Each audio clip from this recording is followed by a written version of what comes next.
दोस्तों आज मैं आपको कश्मीर टूर की पूरी इन्फॉर्मेशन देने वाला हूँ। कश्मीर टूर में श्रीनगर, गुलमर्ग, सोनमर्ग और पहलगाम जैसे खूबसूरत हिल स्टेशन को घूमने कैसे जाया जा सकता है, जाने का सस्ता और सही तरीका क्या है, कुल कितना खर्चा होगा कश्मीर टूर में, कहाँ रुकना बेस्ट होगा, कहाँ कहाँ हमें घूमने जाना चाहिए, ऐसे तमाम सभी सवालों के जवाब आपको इस वीडियो में मिलेंगे। तो वीडियो को बिना स्किप किए पूरा जरूर देखिएगा। आप भविष्य में कभी भी कश्मीर टूर कर लीजिए, इस वीडियो को पूरा देखकर जाइएगा, आपका टूर बहुत आसान हो जाएगा।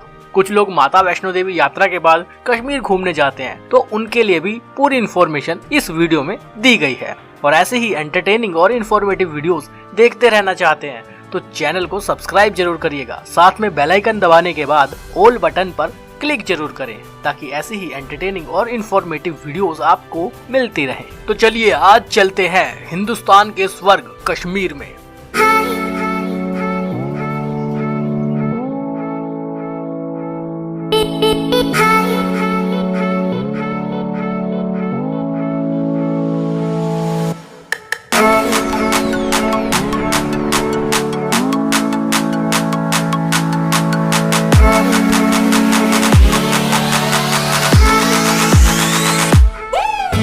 दोस्तों अगर आपको पूरा कश्मीर टूर करना है जिसमें श्रीनगर, गुलमर्ग, सोनमर्ग और पहलगाम ये चारों मौजूद हैं, तो कैसे करना है वो सुन लीजिए।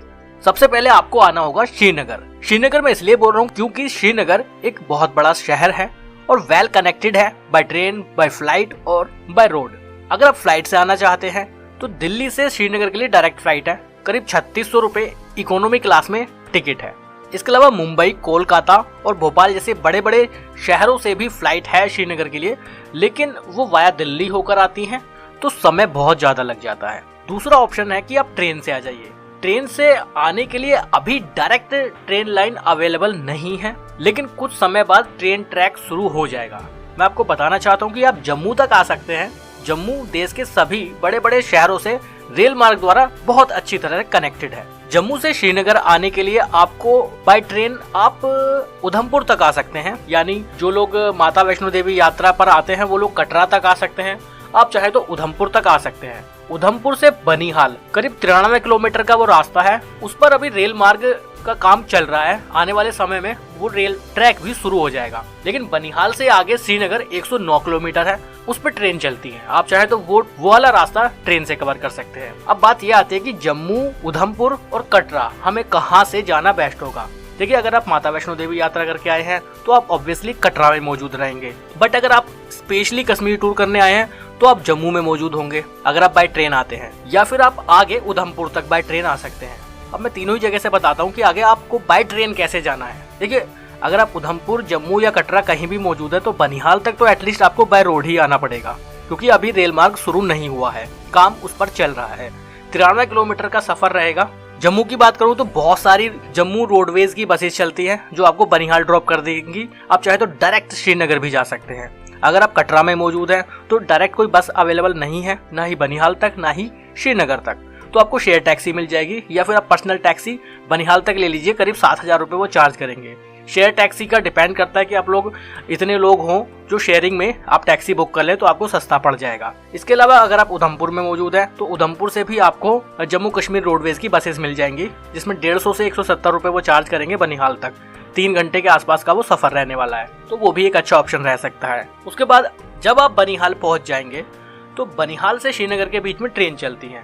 बनिहाल से श्रीनगर की बीच की दूरी करीब 109 किलोमीटर है। हर 1-1.5 घंटे में वहाँ पर ट्रेन मिल जाती है। जनरल क्लास में टिकट का किराया मात्र 35 रुपए है। 1.5-2 घंटे का वो सफर रहेगा, लेकिन बहुत खूबसूरत रहेगा क्योंकि कश्मीर की खूबसूरत वादियों में से होकर वो ट्रेन निकलती है। लास्ट ट्रेन शाम को 7 बजे है। आपको रास्ते में खूबसूरत सीनिक व्यू देखने के लिए मिलेंगे, तो बनिहाल से श्रीनगर का सफर भी बहुत खूबसूरत रहेगा। अगर आप स्नोफॉल के टाइम पर आते हैं तो अच्छी खासी बर्फ भी आपको रेल मार्ग में देखने के लिए मिलेगी, तो वो अपने आप में बहुत खूबसूरत एक्सपीरियंस रहता है। ये बात हो गई बाय ट्रेन अगर आप आना चाहते हैं। अब बात करते हैं बाय रोड अगर आना चाहे तो कैसे आए। बाय रोड आने के 3 तरीके हैं, या तो आप बस से आ जाइए, या फिर आप टैक्सी लेकर आ जाइए, या फिर आप अपना खुद का वाहन लेकर आ जाइए। अगर आप बाय बस आते हैं तो दिल्ली से श्रीनगर के लिए बसेस अवेलेबल हैं। 810 किलोमीटर दिल्ली से श्रीनगर के बीच की दूरी है। वॉल्वो बस भी वहां से अवेलेबल है। किराया 2199 रुपए। एक है बस सेमी डीलक्स नॉन एसी, किराया 1837 रुपए। एक है ऑर्डिनरी बस, उसका किराया है 1649 रुपए। तीनों बस जम्मू कश्मीर रोडवेज की हैं और टाइमिंग तीनों की 1 बजे है दोपहर को। तीनों बस एक साथ ही निकलती हैं। मिलेंगी आपको दिल्ली में सराय काले खां ISBT से।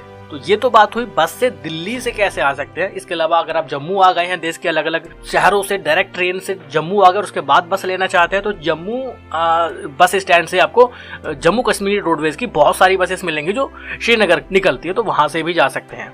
अगर आप कटरा मौजूद हैं तो जम्मू आ जाइए, तब भी आपको बहुत सारे ऑप्शन मिलेंगे श्रीनगर बाय रोड जाने के। इसके अलावा बसेस की डिटेल लेना चाहते हैं तो आप दिल्ली की एक वेबसाइट है www.dtidc.co.in। इसके अलावा जम्मू कश्मीर की भी एक वेबसाइट है जहां पर आप बसेस की डिटेल ले सकते हैं। वेबसाइट है www.jksrtc.com। तो ये हुई अगर आप बस से आना चाहते हैं उसकी जानकारी। दूसरा ऑप्शन है आप अपना वाहन लेकर आ जाइए अगर आप बाय रोड आना चाहते हैं। और एक और ऑप्शन है कि आप टैक्सी हायर कर लीजिए, चाहे जम्मू से कर लीजिए, चाहे अपने घर से कर लीजिए, जहां से आपको लगे, वो आपके बजट पर डिपेंड करता है। अपना वाहन लाने का एक फायदा भी है, चाहे टैक्सी हो या खुद की गाड़ी। फायदा ये है कि श्रीनगर से करीब 55 या 60 किलोमीटर पहले एक रास्ता डाइवर्ट होता है जो पहलगाम के लिए जाता है। तो ऐसे में आप चाहें तो पहलगाम पहले जा सकते हैं और श्रीनगर बाद में जा सकते हैं। बट अगर आप पब्लिक ट्रांसपोर्ट से आते हैं, चाहे वो फ्लाइट हो, चाहे वो ट्रेन हो, चाहे वो बसेस हो, तो आपको श्रीनगर ही आना पड़ेगा, पहलगाम को आपको बाद में करना पड़ेगा। तो ये एक प्लस पॉइंट रहता है अपनी गाड़ी से आने का, चाहे वो टैक्सी हो या फिर खुद की गाड़ी। इसके अलावा एक और ऑप्शन है कश्मीर टूर करने का, वो है टूर पैकेज। बहुत सारी ट्रैवल एजेंसियां ऐसी हैं जो कश्मीर टूर कराते हैं। सबके इटनरी अलग अलग हैं, सबके चार्जेस अलग अलग हैं। कोई परफेक्ट होगा तो हम आपको जरूर बताएंगे जो आपके लिए बेस्ट रह सकता है। फिलहाल मैं आपको अपने तरीके से इटनरी बता रहा हूँ, जैसा मैं पर्सनली एक्सपीरियंस करके आया हूँ। ये तो बात रही श्रीनगर पहुँचने तक की। अब बात करते हैं कि श्रीनगर में हमें रुकना कहाँ है। रुकने के लिए वहाँ पर होटल रिजॉर्ट बहुत है, कोई कमी नहीं है। लेकिन श्रीनगर आने के बाद अगर होटल या रिजॉर्ट में रुके तो फिर मजा नहीं आएगा। उसके लिए हमें रुकना पड़ेगा श्रीनगर की फेमस डल झील में मौजूद हाउस बोट में। हाउस बोट में रुकने के लिए करना क्या है, सबसे पहले मैं आपको बता दूं कि श्रीनगर बहुत बड़ा शहर है। आपको सब कुछ सर्च करना पड़ेगा कि आपको पहुंचना कहाँ है। देखिए श्रीनगर में एक है डल झील और एक है डल गेट। अगर आप डल झील के नाम से जाएंगे तो कहीं और ही पहुंच जाएंगे।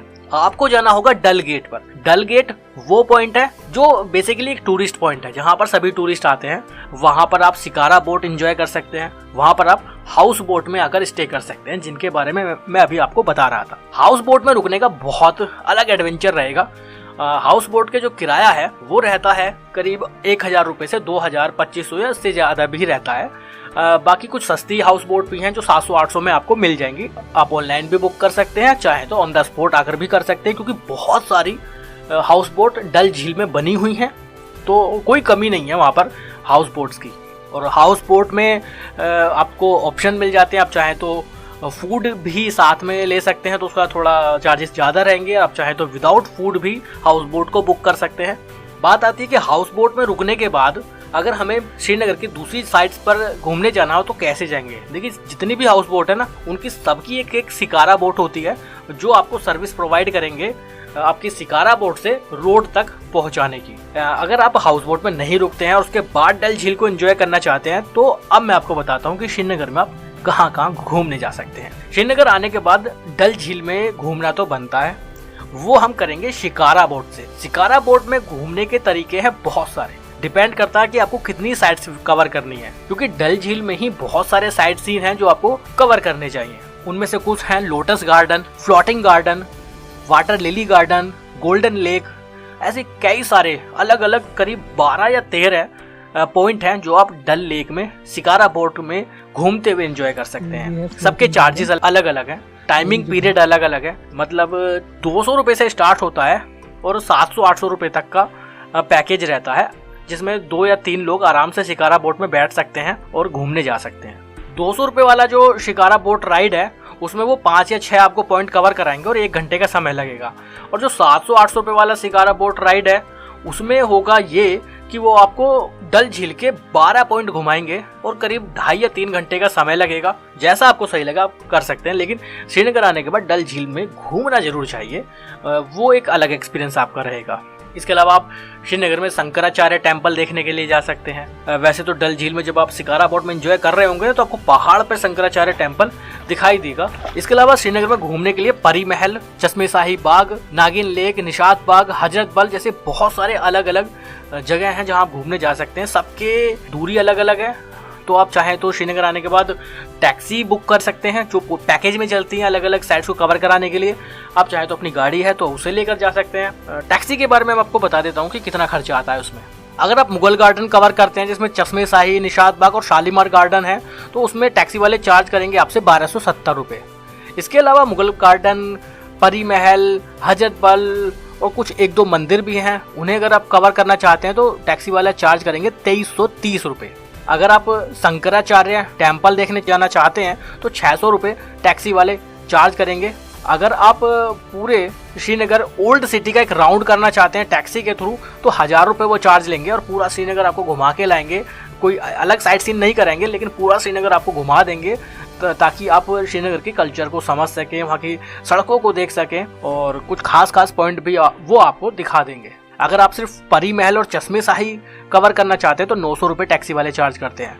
तो ये है कुछ टैक्सी के चार्जेस जो आपको श्रीनगर में देखने के लिए मिलेगा। अगर आप एयरपोर्ट पर मौजूद हैं तो एयरपोर्ट से आपको आपके होटल तक लाने के 1036 रुपये चार्ज करते हैं टैक्सी वाले और आपको एयरपोर्ट ड्रॉप करने के 700 रुपये चार्ज करेंगे टैक्सी में। तो ये है कुछ टैक्सी के चार्जेस श्रीनगर के। जैसे आपको सही लगे आप घूम सकते हैं। एक रात श्रीनगर रुकिए, नेक्स्ट डे आप निकल जाइए श्रीनगर से गुलमर्ग के लिए। श्रीनगर से गुलमर्ग की दूरी करीब 50 किलोमीटर है। श्रीनगर से गुलमर्ग जाने के लिए भी अलग अलग ऑप्शन है। आप चाहें तो बसेस से जा सकते हैं। वैसे श्रीनगर से डायरेक्ट आपको टंगमर्ग के लिए बस मिल जाएगी और टंगमर्ग से गुलमर्ग की दूरी रह जाती है करीब 13 या 14 किलोमीटर और टंगमर्ग से ही गुलमर्ग के बीच में हिल एरिया आता है। टंगमर्ग तक तो लगभग मैदानी क्षेत्र ही रहता है। अगर आप प्राइवेट टैक्सी लेना चाहते हैं श्रीनगर से गुलमर्ग की तो वो ड्रॉप करने के आपको 1850 रुपये पे करने पड़ेंगे टैक्सी में। बसेस में किराया है 50 से 60 रुपये, बहुत सस्ता और आसान तरीका। अगर आप फुल डे टूर करना चाहते हैं श्रीनगर से गुलमर्ग का, यानी वो आपको पूरा गुलमर्ग घुमा के ले आए और वापस आपको श्रीनगर ड्रॉप कर दें तो 3500 रुपये वो चार्ज करेंगे टैक्सी वाले। वो भी एक अच्छा ऑप्शन है अगर आप गुलमर्ग में नाइट स्टे नहीं करना चाहते हैं। लेकिन अगर आपको नाइट स्टे गुलमर्ग में करना है तो गुलमर्ग में जो होटल्स हैं वो थोड़े महंगे हैं। बहुत ज़्यादा होटल भी नहीं है वहाँ पर, चुनिंदा होटल रिजॉर्ट हैं लेकिन वो कॉस्टली हैं। जो वहाँ पर किराया शुरू होता है एक रूम का वो 1700-1800 से शुरू होता है जो 5000 या 6000 तक जाता है। डिपेंड करता है सीजन पर। सर्दियों में अगर आप गुलमर्ग आते हैं तो बहुत ज़्यादा बर्फबारी वहाँ आपको देखने के लिए मिलेगी। पूरा गुलमर्ग बर्फ से ढका रहता है, उस समय चार्जेस और ज़्यादा बढ़ जाते हैं क्योंकि सबसे ज़्यादा टूरिस्ट सर्दियों में आते हैं। अगर आप गर्मियों में आते हैं तो गर्मियों में भी गुलमर्ग घूमने का एक अलग ही मजा है। किराया होटल का तब भी हाई फाई ही रहता है वहाँ पे। एडवेंचर लवर के लिए गुलमर्ग एक बहुत बढ़िया जगह है। गुलमर्ग में एक गंडोला राइड आप कर सकते हैं। 2 फेज में गंडोला राइड होती है। गंडोला राइड मतलब रोप पे चलती है वहाँ पर, जिसमें किराया गुलमर्ग से कांगडोर तक का करीब 750 रुपये जो राउंड ट्रिप में है और 1 घंटे में 1500 पैसेंजर को ले जाने की कैपेसिटी भी उनकी है। एक फेज 2 कांगडोर से आपको टॉप व्यू पॉइंट पर लेकर जाएंगे। 1 घंटे में वहाँ भी 600 पैसेंजर चलते हैं और वो भी बहुत खूबसूरत राइड रहेगी। टिकट है उसका 950 रुपये राउंड ट्रिप का और फेज 1 और 2 दोनों का एक साथ टिकट ले लीजिए तो 1690 रुपये का टिकट बनेगा। 3 साल से छोटे बच्चे का टिकट नहीं लगता और 3 साल से ऊपर के सभी बच्चों का और एडल्ट का फुल टिकट आपको लेना पड़ेगा। तो गुलमर्ग की जो रोपवे है, जो गंडोला है, वो एशिया में हाईएस्ट रोपवे के नाम से भी जानी जाती है और बहुत खूबसूरत वो राइड रहेगी। इसके अलावा बहुत सारी एडवेंचर एक्टिविटी आप वहाँ पर कर सकते हैं, जैसे स्नो स्कूटर एंजॉय कर सकते हैं, स्नो मोबाइल आप एंजॉय कर सकते हैं। 4 अलग अलग पॉइंट में K1, K2, K3, K4 सबके चार्जेस भी अलग अलग है। K1 का चार्ज है 1200, K2 का 1700, K3 का 2200 और K4 का 3500 रुपये। दूरी के हिसाब से और समय के हिसाब से चार्जेस सबके ज़्यादा हैं, तो जो भी आपको सही लगे आप एंजॉय कर सकते हैं। इसके अलावा स्कीइंग आप कर सकते हैं, 500 से 600 रुपये वो चार्ज करते हैं। स्नो बोर्डिंग आप वहाँ एंजॉय कर सकते हैं। ये तो थे वो सभी चीज़ें जो आप बर्फ़ में आकर एंजॉय कर सकते हैं। इसके अलावा गुलमर्ग में एक शिव मंदिर भी है जिसे आप पैदल बाय ट्रैकिंग करके ही वहाँ तक पहुँच सकते हैं। बहुत खूबसूरत वो मंदिर है। वहाँ से पूरे गुलमर्ग वैली का भी खूबसूरत व्यू आपको देखने के लिए मिलेगा। वैसे गुलमर्ग में बहुत सी बॉलीवुड फिल्मों की भी शूटिंग हो चुकी है।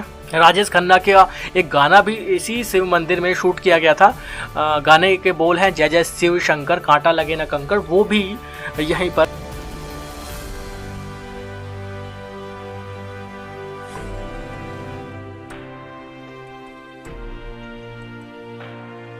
गुलमर्ग में आप घुड़सवारी कर सकते हैं और घुड़सवारी करते करते आप काफी सारे अलग अलग पॉइंट्स को भी घूमने जा सकते हैं, जिसमें अलग अलग साइट्स के अकॉर्डिंग चार्जेस हैं। अगर आप गुलमर्ग की सैर करना चाहते हैं विद स्ट्रॉबेरी वैली तो 1000 रुपये पौनी वाले चार्ज करते हैं। अगर आप गुलमर्ग से खिलनमर्ग और 7 स्प्रिंग और बैक वापस आप गंडोला से आना चाहते हैं तो 1500 रुपये वो चार्ज करेंगे। फ्रोजन लेक अगर आप देखना चाहते हैं तो 1700 रुपये वो चार्ज करेंगे पौनी वाले और आपको घुमा कर लेके आएंगे। इसी तरह से काफ़ी सारे अलग अलग पॉइंट्स हैं, काफ़ी सारे अलग अलग पैकेज हैं जो आप कर सकते हैं। गुलमर्ग से अगर आप ड्रंग जाना चाहते हैं और वापस आना चाहते हैं तो 1500 रुपये वो चार्ज करेंगे। अगर आप पोनी लेना चाहते हैं, पोनी के थ्रू गुलमर्ग में घूमना चाहते हैं वैसे ही इधर उधर, तो 500 रुपये में आपको 1 घंटे के लिए पोनी और पोनी वाला साथ में मिल जाएगा। वो भी एक बढ़िया ऑप्शन रहता है। तो गुलमर्ग में एंजॉय करने के लिए बहुत कुछ है। वैसे फूड की भी बात कर लेते हैं। फूड के बारे में मैं आपको श्रीनगर और गुलमर्ग दोनों ही के बारे में बता देना चाहता हूँ कि नॉन वेजिटेरियन फूड तो आपको बहुत आसानी से मिल जाएगा। वेजिटेरियन फूड के लिए कुछ कम ही ऑप्शन है। गुलमर्ग की अगर मैं बात करूँ तो गुलमर्ग में 7-8 रेस्टोरेंट एक साथ लाइन में बने हुए हैं, जिनमें से सिर्फ एक रेस्टोरेंट ऐसा है जिसमें वेजिटेरियन फूड मिलता है, बाकी सब पे नॉन वेजिटेरियन फूड मिलता है। तो जो नॉन वेजिटेरियन के शौकीन हैं उनको बहुत सारे ऑप्शन मिलेंगे, लेकिन वेजिटेरियन लोगों को थोड़ा सा कॉम्प्रोमाइज करना पड़ सकता है गुलमर्ग आने के बाद। वैसे श्रीनगर में वेज होटल आपको मिल जाएंगे। डे 3 में आप गुलमर्ग से सोनमर्ग के लिए निकल सकते हैं। गुलमर्ग से सोनमर्ग की दूरी है करीब 119 किलोमीटर और करीब 3.5 घंटे का समय लगेगा। जाने के तरीके हैं कि आप टैक्सी ले लीजिए, 4000 रुपये वो लेंगे ड्रॉप करने के। डायरेक्ट बस आपको अवेलेबल नहीं होगी गुलमर्ग से सोनमर्ग के लिए, उसके लिए आपको पहले आना पड़ेगा श्रीनगर और श्रीनगर से आपको डायरेक्ट बस मिल जाएगी सोनमर्ग के लिए, जो एक बहुत ही सस्ता तरीका रहेगा सोनमर्ग तक पहुंचने का। शेयर टैक्सी अगर आप लेना चाहते हैं तो अलग अलग चार्ज रहेंगे, क्योंकि अलग अलग टैक्सी भी आपको लेनी पड़ेगी अगर आप गुलमर्ग में मौजूद हैं। अगर आप श्रीनगर से सोनमर्ग जाना चाहते हैं तो श्रीनगर से 2400 रुपये चार्ज करेंगे टैक्सी वाले ड्रॉप करने के। अगर आप शेयर टैक्सी लेना चाहते हैं तो शेयर टैक्सी भी आपको मिल जाएगी, बट डिपेंड करेगा कि टूरिस्ट वहां पर कितने हैं। सोनमर्ग में होटल आपको बहुत आसानी से और सस्ते होटल मिल जाएंगे, जिसमें 700-800 रुपए से शुरू होकर 5000 रुपए तक के अलग अलग होटल आपको मिल जाएंगे। सोनमर्ग जाना जाता है अपने सीनिक व्यूज के लिए। अगर आप लद्दाख टूर करते हैं वाया श्रीनगर कारगिल तो उसी रूट पर रास्ते में पड़ता है सोनमर्ग, और जो लोग लद्दाख जाते हैं तो वो एक रात का स्टे सोनमर्ग में भी करते हैं, क्योंकि यहाँ की खूबसूरती बहुत लाजवाब है। सोनमर्ग में आप काफी अलग अलग पॉइंट्स को घूमने जा सकते हैं। अगर आपके पास प्रॉपर समय है तो आप इन जगहों पर जरूर जाइएगा। जैसे थिजवान ग्लेशियर देखने आप जा सकते हैं, विसानसर लेक आप देखने जा सकते हैं, व्हाइट रिवर राफ्टिंग को आप यहाँ पर एंजॉय कर सकते हैं, नीलागढ़ रिवर आप यहाँ देख सकते हैं, पास में ही है। कश्मीर ग्रेट लेक ट्रैक आप करने के लिए निकल सकते हैं। बालताल वैली देखने के लिए जा सकते हैं जो यहाँ से 12 किलोमीटर की दूरी पर है। गंगाबल ट्रैक के लिए निकल सकते हैं, 5 किलोमीटर की दूरी पर है। कृष्णासर लेक देखने के लिए जा सकते हैं, लेकिन थोड़ा सा दूरी पर है वो, यहाँ से करीब 22 किलोमीटर। और इसके अलावा बहुत सारे ट्रैकिंग एक्सपीरियंस अगर आप लेना चाहते हैं तो सोनमर्ग अपने ट्रैकिंग रूट के लिए भी जाना जाता है। और जो लोग लद्दाख जाते हैं तो वो सोनमर्ग से आगे जोजिला पास होकर जाते हैं। अगर आप जोजिला पास देखना चाहते हैं तो 18 किलोमीटर की दूरी पर जोजिला पास मौजूद है। और फूड यहाँ भी आपको मिल जाएगा, लेकिन जैसा कि मैं आपको बता रहा था कि नॉन वेजिटेरियन और वेजिटेरियन दोनों तरह का फूड है, लेकिन नॉन वेजिटेरियन फूड के ऑप्शंस यहाँ भी आपको ज्यादा देखने के लिए मिलेंगे। इस तरीके से आप कश्मीर के 3 बड़े बड़े शहरों को कवर कर चुके होंगे, जिसमें श्रीनगर, गुलमर्ग और सोनमर्ग रहेगा। अब बात आती है कि पहलगाम कैसे जाया जाए। देखिए, सोनमर्ग से अगर आप पहलगाम आते हैं तो दूरी है 168 किलोमीटर।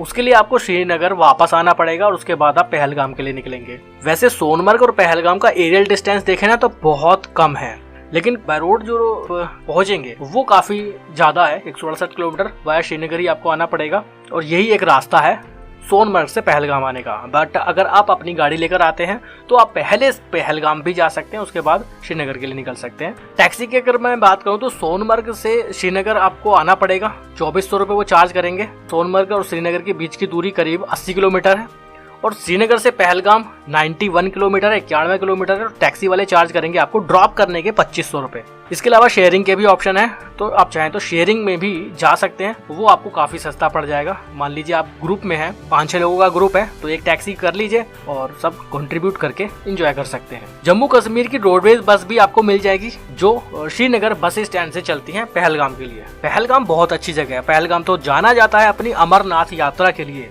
अमरनाथ यात्रा करने के 2 अलग अलग रास्ते हैं, एक है पहलगाम से, दूसरा है बालताल से। तो पहलगाम तो अमरनाथ यात्रा के लिए पॉपुलर है ही, काफी लोग आप में से जानते होंगे और काफी लोग आप में से अमरनाथ यात्रा कर भी चुके होंगे। देखते हैं नेक्स्ट ईयर अगर सही रहा सब कुछ तो अमरनाथ यात्रा पर भी आपको एक बार जरूर लेकर चलेंगे। होटल की अगर मैं बात करूं पहलगाम में तो 700 रुपए से स्टार्ट होते हैं रूम, 2000 तक के अलग अलग रूम आपको यहाँ देखने के लिए मिल जाएंगे।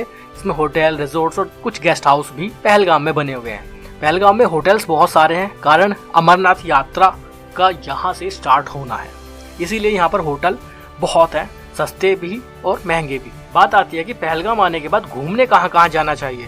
पहलगाम में घूमने के लिए बहुत सारी जगह हैं। चंदनवाड़ी आप जा सकते हैं, बेताब वैली आप देखने के लिए जा सकते हैं, अरू वैली आप देखने के लिए जा सकते हैं, सब थोड़ी थोड़ी दूरी पर ही मौजूद है। लिड्डर रिवर आप देखने के लिए जा सकते हैं, लिड्डर अम्यूजमेंट पार्क आप देखने के लिए जा सकते हैं, ममलेश्वर टेम्पल आप देखने के लिए जा सकते हैं, लोलाब वैली आप देखने के लिए जा सकते हैं, शेषनाग लेक आप देखने के लिए जा सकते हैं। रिवर राफ्टिंग आप पहलगाम आने के बाद भी इंजॉय कर सकते हैं।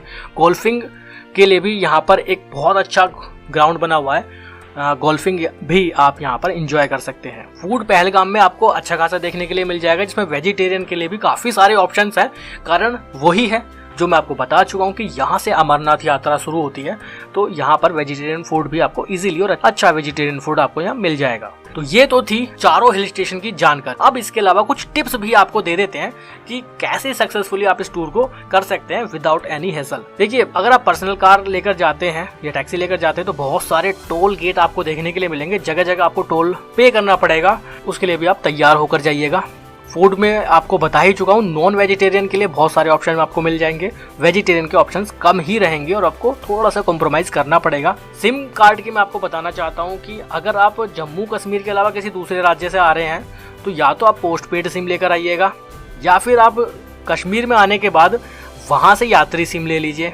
मान लीजिए आप वैष्णो देवी यात्रा करके आप कश्मीर घूमने जाना चाहते हैं तो कटरा में ही आपको यात्रा सिम मिल जाएगा, वो ले लीजिए।